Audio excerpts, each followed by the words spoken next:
नमस्कार, मैं हूं आर मोहन और आज हम बात करेंगे क्वांटम कंप्यूटिंग की। आने वाला वक्त क्वांटम कंप्यूटिंग का जो हमारी ज़िंदगी और नज़रिया दोनों को बदलने वाला है। जमाना भी इसी का होगा। इस तकनीक की इम्पोर्टेंस आप इस बात से समझ सकते हैं कि अभी हाल ही में भारत सरकार ने 8,000 करोड़ रुपए का इन्वेस्टमेंट इसके रिसर्च के लिए किया है। और भारत सिर्फ अकेला नहीं है, बहुत से विकसित देश भी इसमें इन्वेस्टमेंट किए हुए हैं। 2018 में अमेरिका ने भी नेशनल क्वांटम इनिशिएटिव कानून बनाया था और इसके तहत 1 अरब 20 करोड़ डॉलर का इन्वेस्टमेंट किया है। चीन की कम्युनिस्ट सरकार ने जब 2016 में अपनी 13वीं पंचवर्षीय योजना बना रही थी तो क्वांटम कंप्यूटिंग को स्ट्रेटजिक और प्राइमरी प्रोजेक्ट के रूप में रखा था। ब्रिटेन ने 2013 में जब क्वांटम कंप्यूटिंग पॉलिसी बनाया था तो इसको अपनी सारे पॉलिसी में सबसे इम्पोर्टेंट। 2016 में कनाडा ने इसके लिए 5 करोड़ कनाडाई डॉलर का इन्वेस्टमेंट किया था। इसके अलावा फ्रांस, जर्मनी और न जाने कितने देश इसमें अभी भी रिसर्च कर रहे हैं। इसके साथ गूगल और अमेजन जैसी बड़ी कंपनियां तो कर ही रही हैं। अब जान लेते हैं कि क्वांटम कंप्यूटिंग होता क्या है।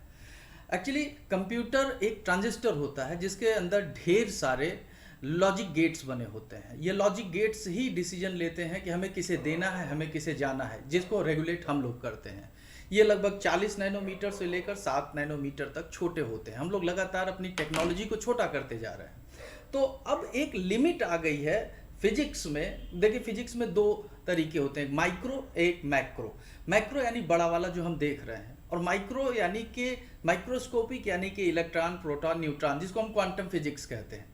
तो अब इतने हम लोग क्वांटम लेवल के पास तक आ गए हैं कि अब इसके बाद अगर हम लोग टेक्नोलॉजी डेवलप करेंगे तो हमको क्वांटम फिजिक्स में आना पड़ेगा। और क्वांटम फिजिक्स इस फिजिक्स से लगभग बिल्कुल अलग है। और इसमें क्लासिकल, क्वांटम फिजिक्स में क्लासिकल फिजिक्स काम नहीं करती है।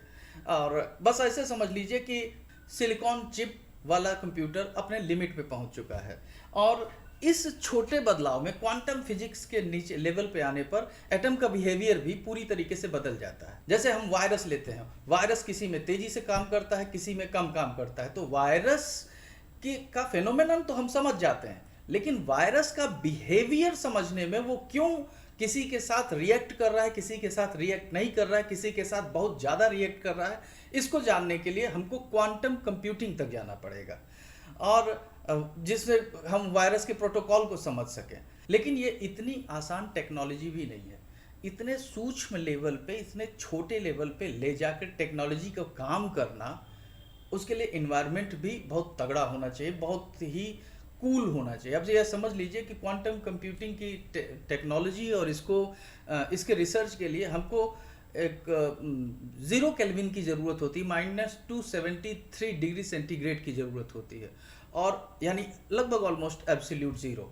और इसे बनाए रखने के लिए, इस लेवल पे बनाए रखने के लिए टेम्परेचर को हमें बहुत ज़्यादा खर्च करना पड़ेगा। आने वाला वक्त क्वांटम कंप्यूटिंग का है। क्वांटम कंप्यूटिंग मेडिकल में, क्वांटम कंप्यूटिंग डिफेंस में, क्वांटम कंप्यूटिंग एजुकेशन में, हर जगह यूज हो सकता है। अच्छा, क्वांटम कंप्यूटिंग की एक खास बात होती है, जैसे हम लोग अपनी ज़िंदगी में जब कुछ करते हैं तो उसमें हाँ या ना देखते हैं, या जैसे हमारे कंप्यूटर है वो बाइनरी कोड में 0 या 1 समझते हैं।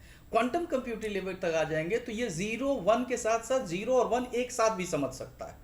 इसके अंदर संभावनाएं बहुत हैं। और आज के स्ट्रेटेजिक पॉइंट ऑफ व्यू से अगर देखा जाए तो वो देश आगे होगा जिसके पास क्वांटम कंप्यूटिंग का टेक्नोलॉजी होगा, वही देश आगे भी बढ़ेगा। आने वाला वक्त इसी का है। भारत ने भी इसमें इन्वेस्ट किया है और अब ये वक्त बताएगा क्वांटम कंप्यूटिंग कब किसके हाथ में कितने जल्दी पहुंचता है। इस होड़ की सफलता किसको मिलेगी सबसे पहले, देखना ये बाकी है। नमस्कार।